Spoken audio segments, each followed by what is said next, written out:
Hello, friends! Tara, samahan niyo ako sa isang word tour moment dito sa Torres Farm and Resort sa Nai, Cavite. Dito, mararamdaman mong para kang nagbiyahe sa iba't ibang bansa nang hindi umaalis ng Pilipinas. Alam niyo ba na nasa 14 na ektarya ang kabuuang lawak ng Torres Farm and Resort? Sa ngayon, mga 6 na ektarya pa lang ang fully developed. At tuloy-tuloy pa ang pagpapaganda nila ng mga pasilidad. Kaya't bawat balik mo, may bago kang makikita. Matatagpuan ito sa Governor's Drive, Barangay Sabang, Nai, Cavite.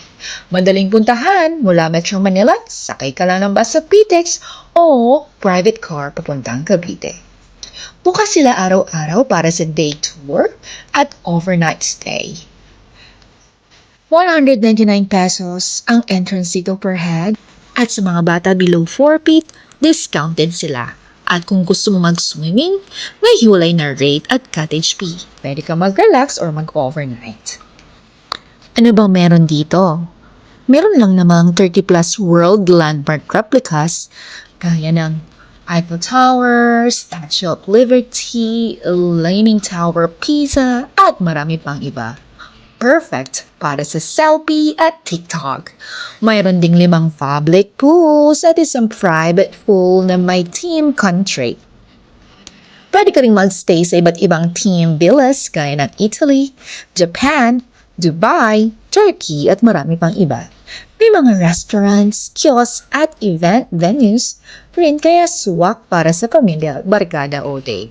Pero pwede ka rin magdala ng iyong sariling pagkain para pwede kayong mag-picnic. Kaya, kung gusto nyong maranasan ang travel around the world vibes dito lang sa Pilipinas, punta na sa Torres Farm and Resort na Cavite. At huwag kalimutan i-like, i-share, at i-follow ako para sa iba't ibang travel tips at pasyal ideas. Kita-kits sa ating susunod na adventure.